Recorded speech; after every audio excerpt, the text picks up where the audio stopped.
হ্যাঁ, কাজলের নাম তাহলে বিজলি? হ্যাঁ দাদি, আমার নামে বিজলি। এই তো আমার মেয়ে এসে গেছে। চল মা, আমি তোকে নিতে এসেছি। ওদের চুক্তির 1 মাস তো পার হয়ে গেছে। এবার তুই আবার আমার সঙ্গে বাইজি পাড়ায় ফিরে যাবি। না, আমার কাজলকে তোমরা কোথাও নিয়ে যেতে পারবে না, কোথাও না। না, আমি তোমার কাজল না, আমি বাইজি পাড়ার বিজলি। বিজলি? হ্যাঁ, আমি বিজলি।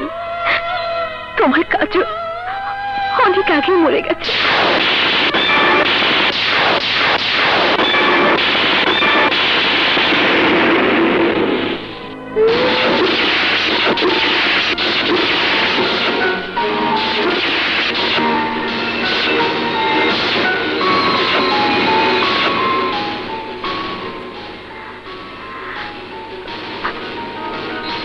মনে পড়েছে, আমার সব মনে পড়েছে।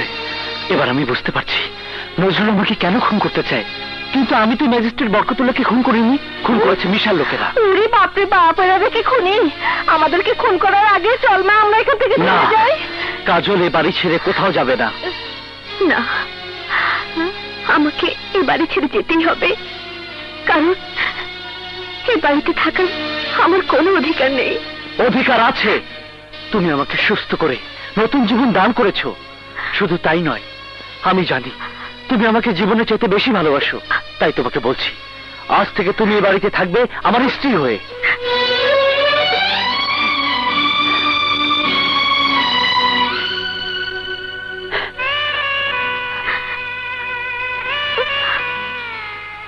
কি ভাবছিস বল?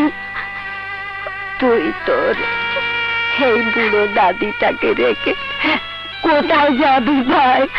কোথায় যাবি? বাহ বিজলি বাহ, নতুন দাদিকে আমাদের ভুলে গেলি। তুই এখানে থাকতে চাইলেও তো আমরা তোকে থাকতে দেবো না। তোকে আমরা এখান থেকে নিয়ে যাবোই। বিজলি এখানেই থাকবে। হ্যাঁ মা, তুই কি আমাকে এতটা খারাপ মনে করেছিস? আমি নষ্টা মেয়ে, মেয়ে মানুষের দালাল হলে কি হবে? আমিও তো রক্তে মাংসে গড়া মানুষ। আমি তোকে জন্ম দেইনি ঠিক, তবে একটা মা যেভাবে তার সন্তানকে মানুষ করে, আমিও তোকে সেভাবে মানুষ করেছি। আর মা কখনো পারে না তার মেয়েকে স্বামীর ঘর থেকে বাঞ্চি পাড়ায় নিয়ে গিয়ে টাকার বিনিময়ে মানুষের সামনে নাচাতে। তুমি তো স্বামীর সংসার নিয়ে সুখে থাকবা। তুমি তুমি আমার মেয়েকে সুখে রেখো বাবা। আপনার মেয়ে সুখী থাকবে মা। এবার তাহলে আমি আসি মা। এখানে কয়েকটা দিন থেকে যাও খালা। না রে মা, আমি এখানে থাকলে তোর বারবার মনে হবে তুই আমার মতো বাইজি। চল মজনু, চল।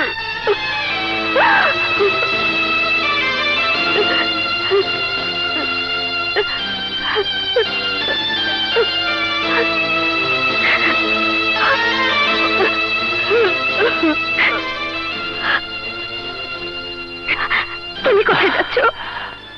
আমি যাচ্ছি নতুন জীবন শুরু করতে কাজল। যে জীবনে থাকবে না কোনো অন্যায়, থাকবে না কোনো পাপ। আর সে জীবন শুরু করতে হলে আমাকে পাপের প্রায়শ্চিত্ত করতে হবে। প্রায়শ্চিত্ত।